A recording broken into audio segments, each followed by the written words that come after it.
Good morning and welcome to everyone with us, those here in this space and those joining us on live stream. I'm Sam King, your worship associate for today, and I'm happy to introduce our worship leader today, Reverend Kevin Alan Mann. He was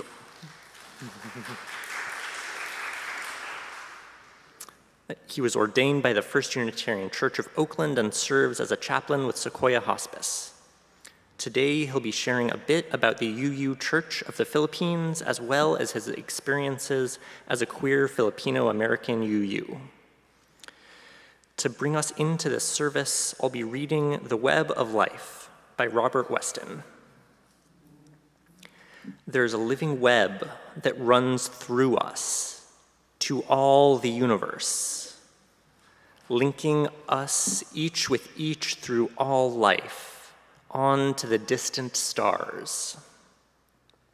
Each knows a little corner of the world and lives as if this were their all. We no more see the farther reaches of the threads than we see the future, yet they're there. Touch but one thread, no matter which. The thoughtful eye may trace it to distant lands, its firm, continuing strand, yet lose its filaments as they reach out. Find at last it coming back to them from whom it led. We move as in a fog, aware of self, but only dimly conscious of the rest. As they are close to us in sight or feeling, new objects loom up for a time, fade in and out. Then, sometimes, as we look on unawares, the fog lifts, and there's this web of shimmering beauty, reaching past all horizons. We catch our breath, stretch out our eager hands, and then in comes the fog again. And we go on, feeling a little foolish, doubting what we had seen. The hands were right. The web is real. Our folly is that we so soon forget. And now let us light our chalice, the symbol of our faith. For those of you at home, please feel free to light your own chalice or candle if you would like to. Please say with me the words of our unison chalice lighting, which are in your order of service. We light this chalice for the light of truth, the warmth of love, and the fire of commitment. We light this symbol of our faith as we gather together.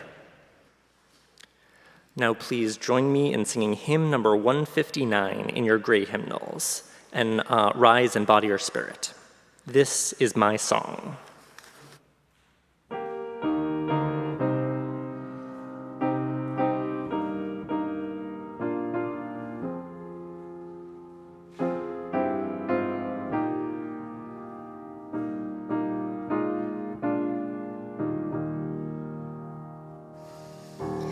This is my song, O God of all the nations.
shine, and sunlight beams on clover leaf and pine.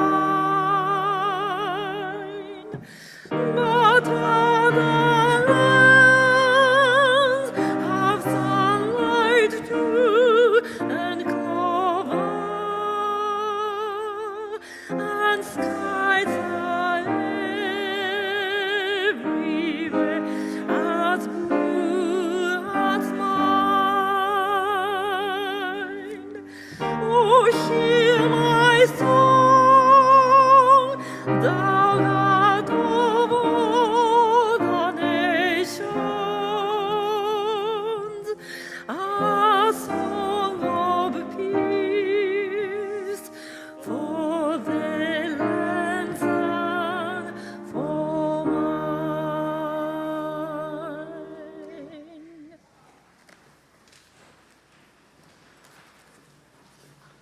Ladies first. Oh, sorry. Okay. And now, our time for all ages.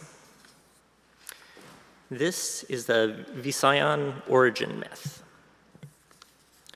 In the beginning of the world, there was nothing more than sky and water, and between the two, a hawk was flying, getting angry at finding no place to alight or rest, turning the water against the sky, which was offended and so scattered the water with islands.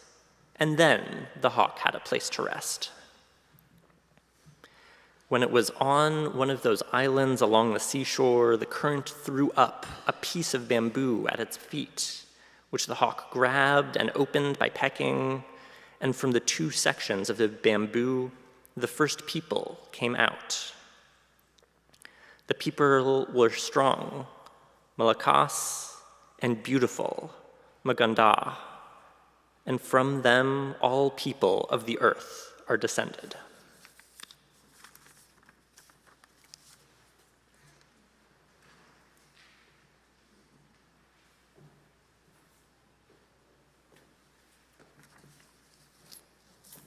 Good morning. My name is Linda Enger, and I'm a member of the Board of Trustees. Please feel free to ask me any questions you may have.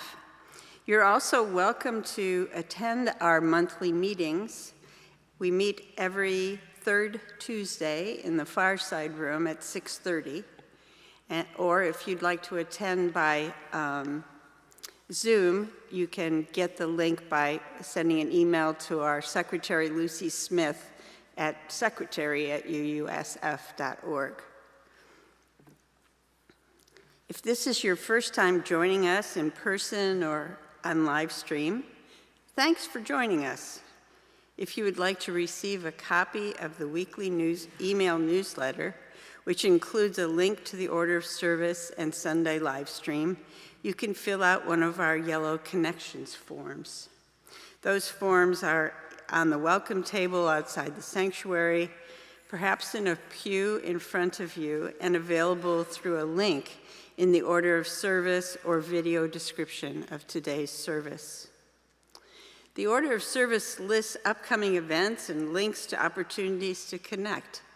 Please engage in any or all that are of interest to you. The upcoming auction deserves your attention.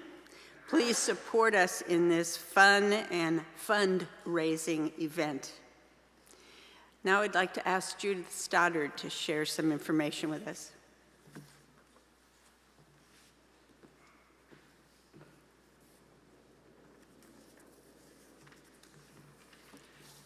Our congregation has pledged to work towards a more open and inclusive community, both within our walls and without. And the election season gives us many chances to put those words into action. That's why we are connecting with UU the Vote. A new opportunity starts this week. On Tuesday, the 28th, there will be weekly national phone banks from now until the end of October to swing state voters from underserved communities, encouraging them to make sure their voices are heard, just as we've already been doing with letters. You can find a direct link in the flame, or you can go to uuthevote.org and look for phone making. Also, we are inviting you to a Party for Democracy. Right here on September 15th, after church, we'll have food and fun and collective letter writing, and hope it will energize everybody. Thank you.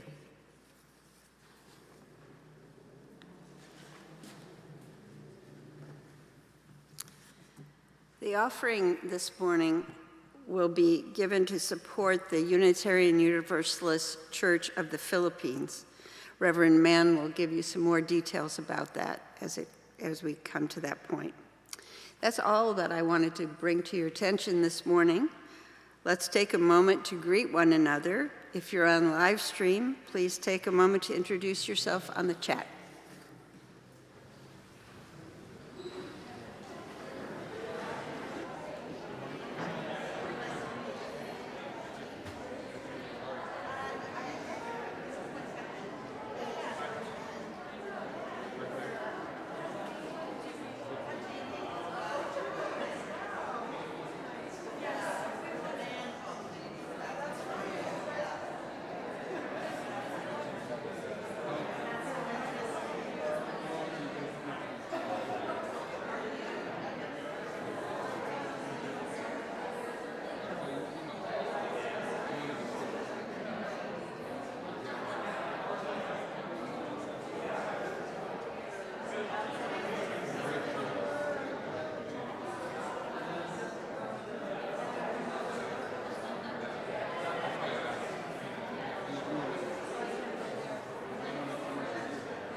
Now please join me in saying the words of our unison covenant, followed by our doxology.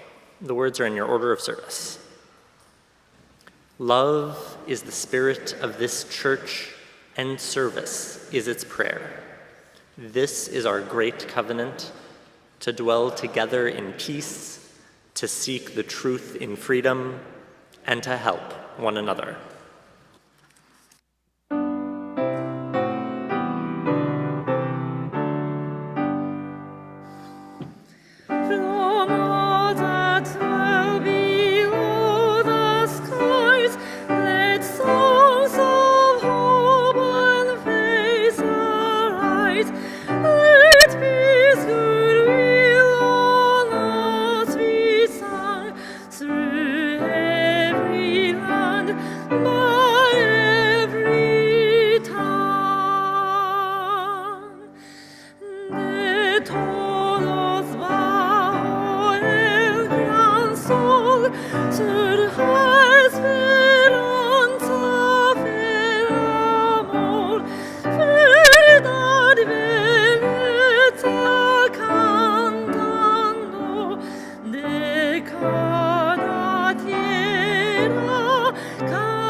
When I was in college, I took an entrepreneurship class at the design school. And the first step of starting a new enterprise wasn't doing a market analysis or coming up with a perfect business model or a new innovative technology. The first step is talking to people, understanding them. This class followed the human-centered design methodology. All of the things you might expect are there: brainstorming, trying out prototypes of different products, market analysis, price points. But humans were at the center of everything. And putting humans at the center is even more important when there's a power dynamic, like there was in this class. The class wasn't just about starting any old business. It was entrepreneurial design for extreme affordability. We were building products that had to be extremely affordable because we were trying to help folks with very low income. Some of the things that have come out of that class were an infant warmer for at-risk babies, earthen floors to prevent illnesses that people get from dirt floors, solar battery chargers, that kind of thing. My team was working with a group in Ghana, and we learned that a lot of subsistence farmers have to sit over an open flame for hours every day in order to process cassava, their staple crop. And while this was happening, the women who were doing this cassava processing would be breathing in smoke in order to make the flour called gari. So we wanted to make a cassava processing technology that would be safer so that they wouldn't get health problems from breathing in smoke. But remember, this is human-centered design, which means we needed to put actual subsistence farmers at the center. We needed to talk to them. So we went to Ghana, and we did talk to government officials, people at the universities. We got their ideas, but we spent most of our time interviewing actual farmers and watching what they did, how they farmed, how they processed it, how they sold it, how they ate it. And we couldn't have replaced that learning with any agriculture minister's report. One of the things we learned was that coming in with a savior mentality, trying to save them from the smoke, wouldn't have had any success. The people that we talked to had a business. They had a job to do, and if our technology helped with the smoke, but didn't help them process more cassava, make more money, there's no way they could have afforded it. But because we focused on the actual people, we came up with a product, and some of the students I took the class with kept working on it and improving it even after we graduated. I won't claim that model is perfect. Social entrepreneurship works great when there's both a big need and a big business opportunity, and we can't expect businesses to solve every problem. Some things really do need donations or government action. But I think the lesson of putting people at the center is something that I can get behind in any context. When we try to help people without actually talking to them, we might make ourselves feel better, give ourselves a pat on the back for trying to do what's right, but we usually won't actually help anybody, not as much as we could. But if we come in with an open mind, recognize the inherent worth and dignity of each person, recognize our interconnection with them, form a real relationship, if we do all that, I don't think that there's anything that we can't do.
reinen Himmelslicht,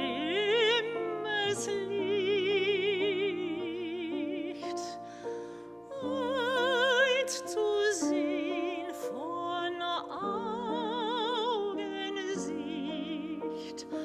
All die von hinnen schieden,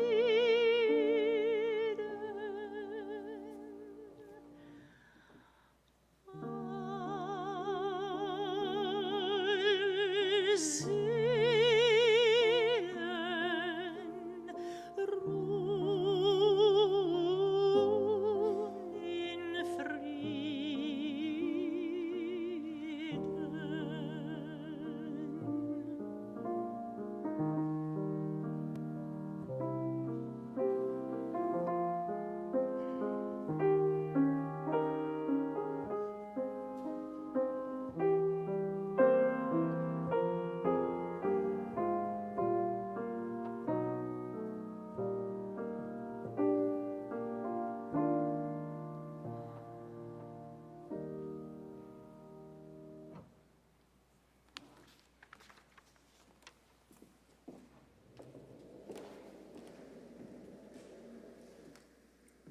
Thank you so much for that beautiful piece.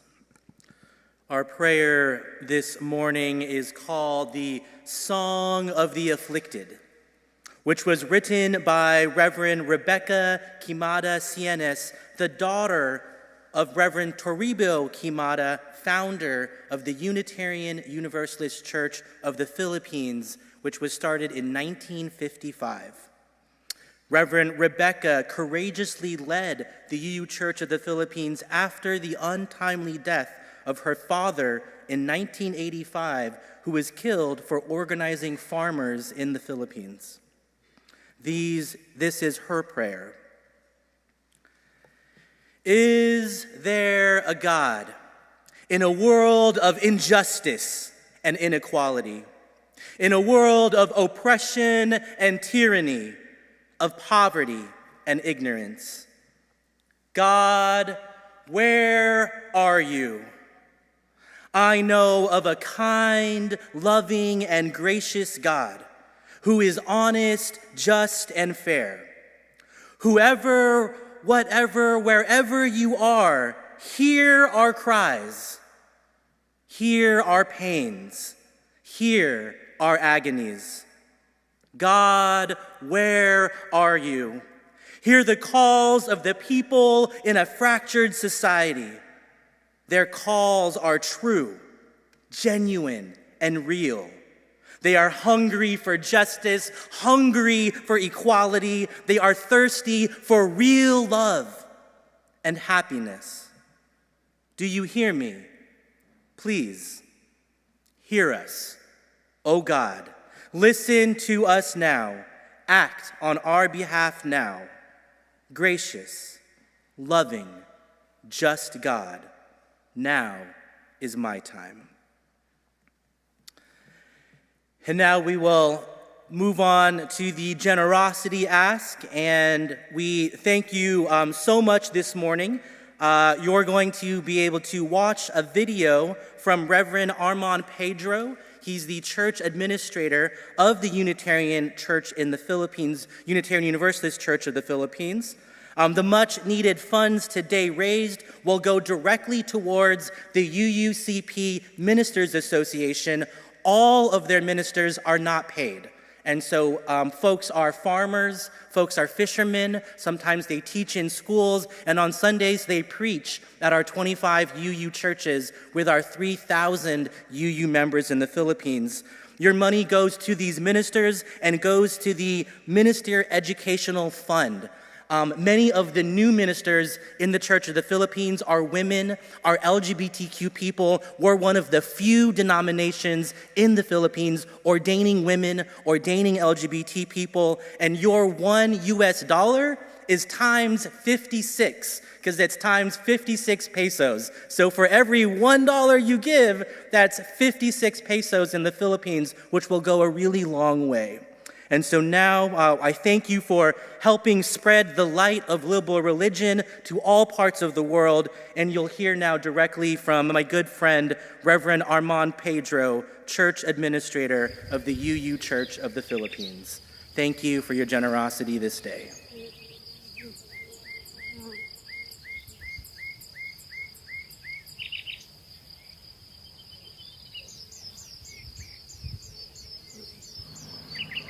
Mabuhay! My name is Reverend Armand Pedro, Church Administrator of the Unitarian Universalist Church of the Philippines. The UUCP was first established as the Universalist Church of the Philippines in April 25, 1955 in San Carlos City, province of Negros Occidental. It was founded by the late Reverend Toribio S. Quimada, together with 8 other ministers and lay leaders. In 1985, it added the Unitarian to its name and became the Unitarian Universalist Church of the Philippines. The church currently has 24 congregations and about 10 new fellowships in different areas in Negros Occidental, with more or less 3,000 members. The UUCP, considered as the Church of the Poor, due to the majority of its members are farmers and fisherfolks, relies hugely from grants and donations to sustain its growing ministry for more than 6 decades here in the Philippines. Due to economic struggles experienced by most of our members, they cannot give enough financial contribution to the church. And thus, our ministers are all volunteers receiving no compensation in serving the congregations and the community for many years. The dedication and passion of our ministers are truly admirable and inspiring. For this reason, the money that will be collected from this plate offering will go to the Unitarian Universalist Ministers Association in the Philippines. Through your offering, we can provide stipend and transportation allowance as well as some medical needs to our ministers in their continuing commitment and great love to our Unitarian Universalist faith. I am inviting you all to give generously to support the works of our ministers in ensuring the light of our beloved Unitarian Universalist faith will continue to shine brightly in the world. May the God of many names bless your kindness and generosity. Maraming salamat.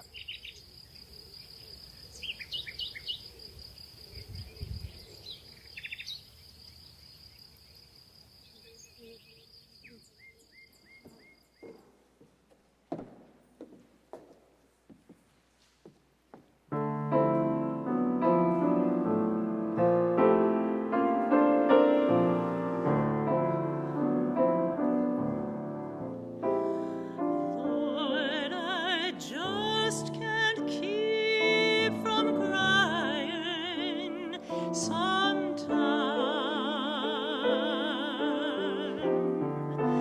Lord, I just can't keep from crying sometime.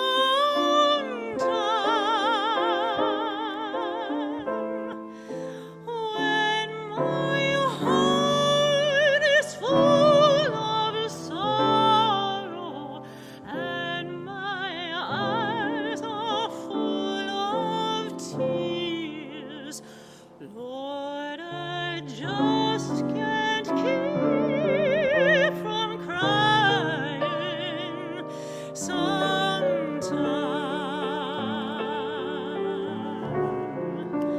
Lord, I fold my arms and cry sometimes.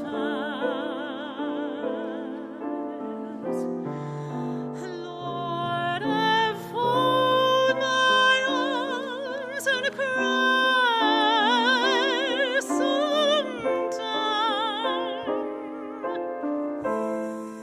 When my heart is full of sorrow and my eyes are full of tears, Lord, I fold my arms and cry sometimes.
Thank you so much.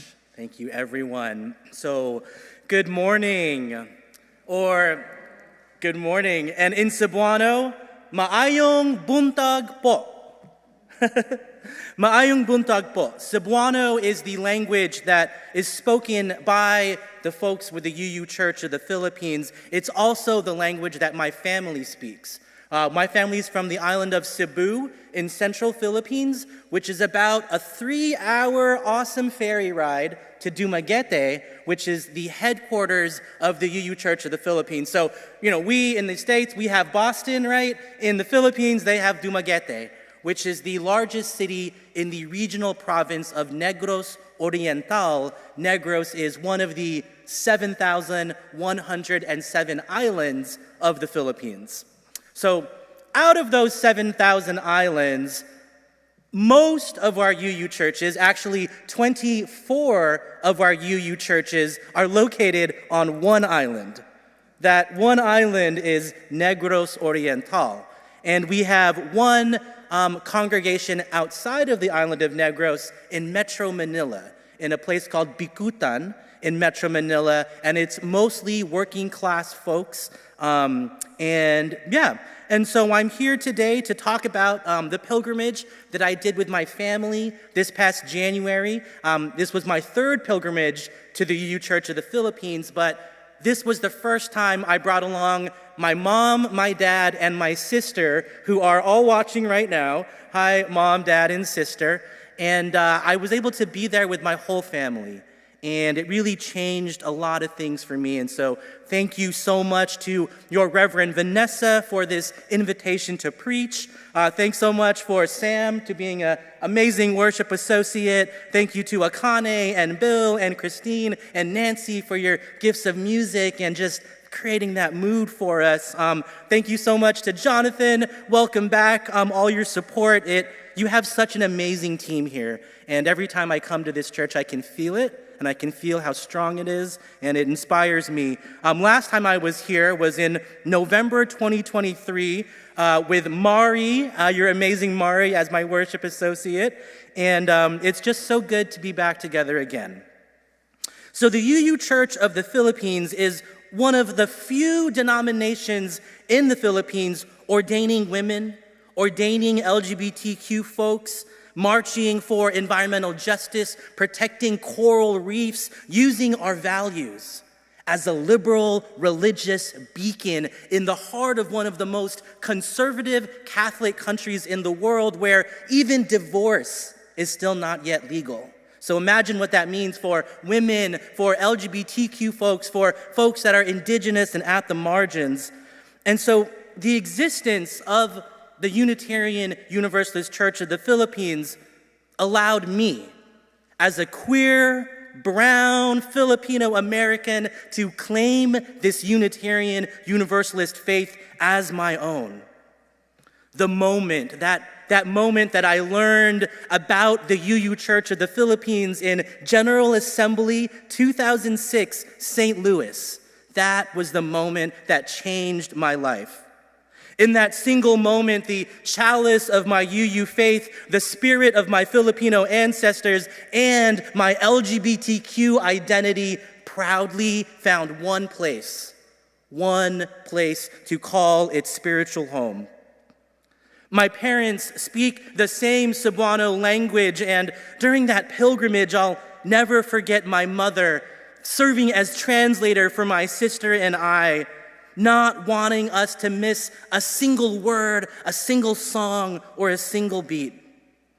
I'll never forget my younger sister pulling me aside and saying, "Kuya, older brother, I get it now. I get what Unitarian Universalism is all about." It took us traveling 7,000 miles away for us to really understand the power of our liberal faith. Reaching past all horizons, we catch our breath. This sermon draws on the 2001 Maglipay Universalist book, A History of the UU Church of the Philippines, written by Reverend Dr. Frederick Muir, emeritus of the UU Church of Annapolis, where he was a minister for over 30 years. The headquarters, as I said, is in Dumaguete, and it's in the heart of the Visayan province, about an hour-and-a-half flight south of Manila. And Reverend Toribio Cienes Quimada founded the Universalist Church of the Philippines, as it was called in 1955, with this clear Universalist message. And I think the Universalist message in our faith somehow becomes under the Unitarian message, and part of the Universalist Church of the Philippines is that I want us to remember our Universalist roots. So Reverend Quimada would preach on top of soapboxes at the marketplaces next to the carabao and the rice and the hustle and bustle, and he would preach with these words. He would say, God is love. Everybody's going to heaven, everybody. Everybody is a child of God, rich and poor, male and female, old and young. God blesses everybody. No exceptions. Everyone is going to heaven. All of us are saved. All of us are worthy. This is the essence of our Universalist faith. With the spirit of that early Universalist zeal, Reverend Quimada was on a quest for a free and responsible search for truth and meaning. He left the Catholic Church of his youth and became affiliated with Iglesia Universal de Cristo, which allowed him to read the Bible for the first time, something not allowed by the Catholics. Because of the enthusiasm and grasp that he had for his new faith, Quimada was soon asked to teach Sunday school and then to preach. And then by the time that he was 31 years old, Reverend Toribio Quimada had 9 congregations under him that were all affiliated with the Iglesia Universal de Cristo. And so he began searching for religious education resources for his growing community and began reaching out internationally.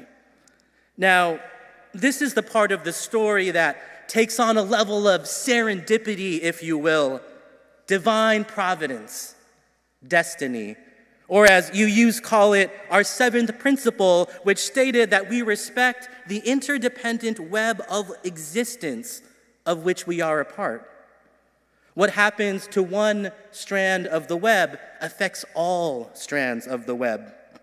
So in 1951, a new resource arrived by mail.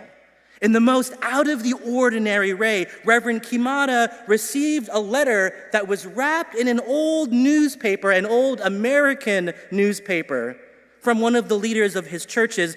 What a surprise Quimada found that as he unwrapped this American newspaper, he saw there was a list of Protestant denominations. He got really excited and immediately went to the letter I for Iglesia, and then he looked for the letter U for Universal. And instead, what Quimada found was something unexpected. What he found was the Universalist Church of Wisconsin. So this was in 1951. He wrote to the Universalist Church of Wisconsin, excited that maybe these Universalists share my ideas as a Universalist. And so he wrote, and because this was 1951, his letters went unanswered. Something happened. There wasn't email yet. And months later, he kind of didn't give it any other thought, but the universe kind of kept coming towards him. And months later, he found another Universalist reference, this time from a local farmer's almanac. Do folks know what an almanac is? Farmers would use that, especially in places like the Philippines. And in that almanac, he found the address of the Universalist Church in Gloucester, Massachusetts. This time, his letter was answered, enthusiastically answered, and he received a supportive reply from that church. And months later, the church escalated his request to top denominational leadership, and in the years that followed, Reverend Dana Klotz executive director of the Universalist Service Committee, worked very closely with Quimada to fan the flames and grow this movement of liberal religion in the heart of the Philippines. One candle, one chalice, lighting the flame of another. Reverend Quimada soaked in the international educational resources from the Universalist Service Committee, and soon Reverend Quimada's newfound and well-spoken religious liberalism became very unpopular with the leadership of the Universal Iglesia Ni Cristo, to which him and those 9 congregations were still connected to. And so, that year, the Universal Iglesia Ni Cristo excommunicated Reverend Toribio Quimada and his 9 churches. This theological gap created a liberal religious opportunity, and on April 25th, 1955, those 9 original Universalist churches became the Universalist Church of the Philippines, April 1955, the date that Reverend Armand spoke of, a date that's celebrated every year among our UUs in the Philippines. And that same year, in 1955, a Japanese Universalist minister, Reverend Toshio Yoshioka, visited from Japan to Negros and made his report to the Universalist Church back in Boston. These are the words of Japanese Universalist minister Reverend Toshio Yoshioka in 1955. He said, "Mr. Quimada and his people were surprised and very much relieved by the Universalist teaching of universal salvation and the idea of a loving God rather than an angry, vengeful God. It seems to me that the Filipinos are experiencing the very same thing as some of the early Americans in the Universalist days when it was still coming. Touch but one thread, no matter which. Your beloved Thomas Starr King, this historic pulpit is just an amazing honor to be part of, and I want to quote Starr King in this often phrase that really kind of, I think, helps understand the distinctions between Unitarians and Universalists. Reverend Thomas Starr King often said this about our people. He was the son of a Universalist preacher and a Unitarian preacher. So Thomas Starr King was one of the original Unitarian Universalists long before the 1960 merger. And so Thomas Starr King said, "The Universalists believe that God is too good to damn them, while the Unitarians believed that they are too good to be damned by God." Starr King, that was one of his ways that he really understood us and understood who we are, and that Universalist faith is rooted in the God of love. And this faith spread quickly on the island of Negros, becoming 24 congregations on the island of Negros. And Toribio Quimada had a tragic death. He died fighting for farmers' rights in the Philippines, and his daughter, Reverend Rebecca, took over for her father. She recalled her father preaching extemporaneously for hours on topics like universal salvation for all, and hell is hatred to your neighbors, heaven is love to them. I'm reminded of that classic Universalist saying, "Love the hell out of the world." Love the hell out of the world. Currently, the UU Church of the Philippines has only 7 active partner churches in the United States, and they are always looking for more. These partner churches have active international relationships, organize regular pilgrimages to the Philippines, sponsor life-changing educational and scholarship opportunities. The closest UU partner church in the Bay Area is the UUs of San Mateo, which has had an active partner church since 2001. Several churches like yours that already have existing partner relationships in Transylvania find that adding a Philippine partner church can enrich the international relationships and mutual understanding. I think of Australian Indigenous activist Lila Watson, who tells us, if you have come here to help me, you are wasting your time. But if you have come because you know that your liberation is bound to my liberation, then let us work together. So how can we take our values of justice, equity, transformation, pluralism, interdependence, and generosity to create international relationships of mutuality? Relationships like Sam talked about earlier in Ghana. What does it mean to be Americans in a global world of justice, of privilege, and of oppression? Somehow, against all odds, the spirit of liberal religion is flourishing among thousands of Filipinos in the Philippines.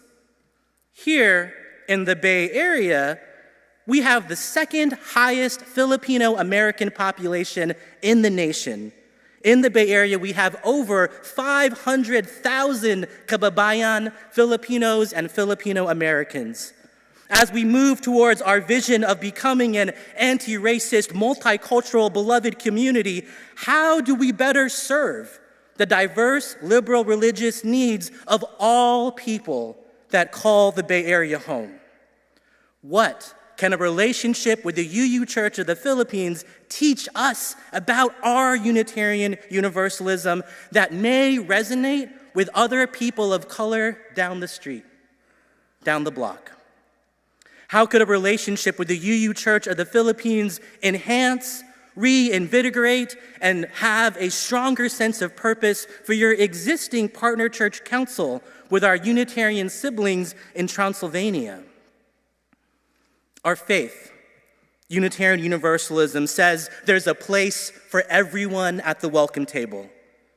Collective liberation means that none of us are saved until all of us are saved. No one left behind, no one forgotten. There is a living web that runs through us to all the universe, linking us each with each and on to the distant stars. The web is real. Our folly is that we so soon forget. Amen.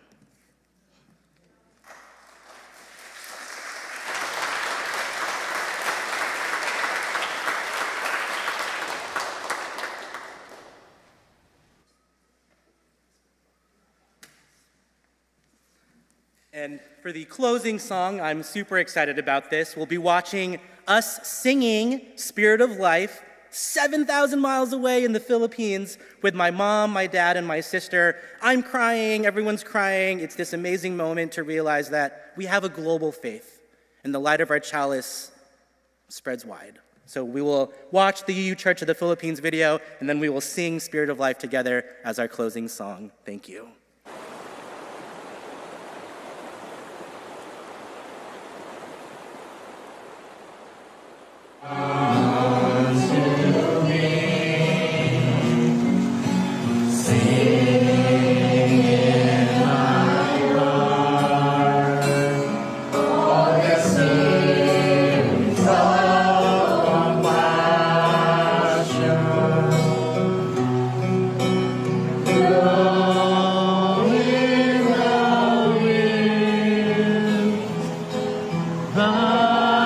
Rising the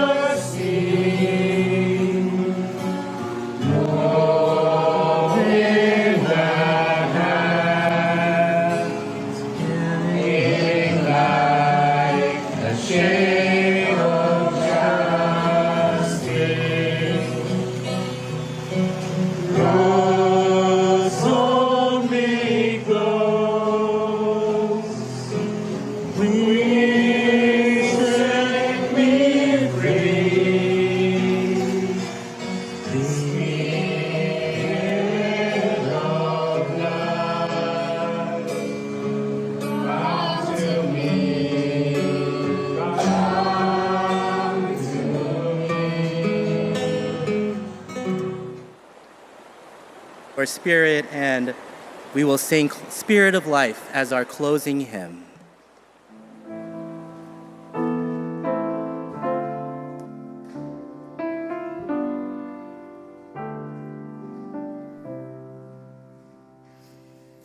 Spirit of life, come unto me. Sing in my heart all the stirrings of compassion. Blow in the wind, rise in the sea, move in the hand, giving life the shape of justice. Lord, hold me close, wings set me free. Spirit of life, come to me, come to me.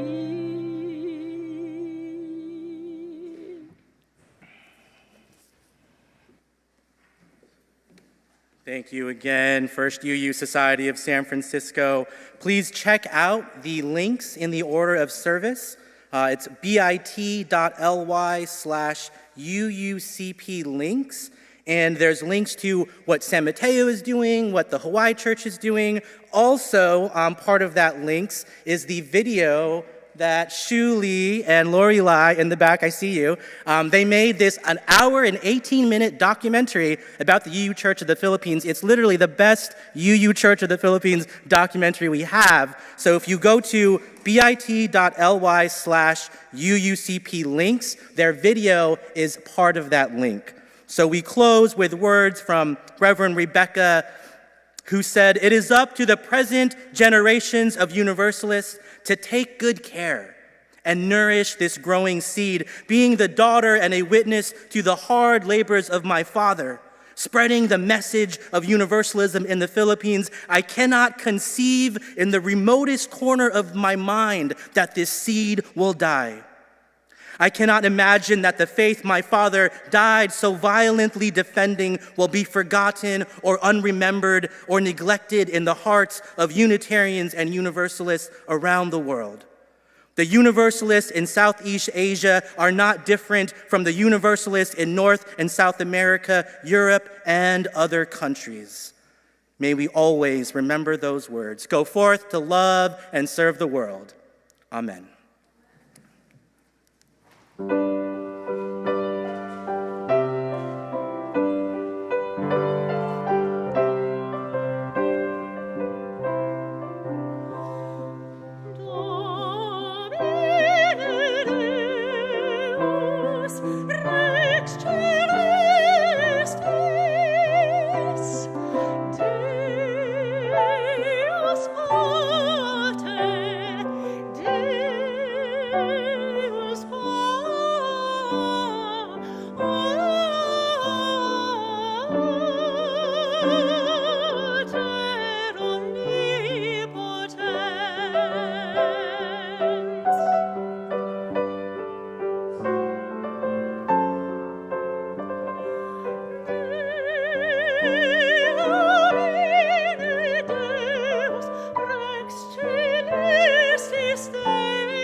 my life.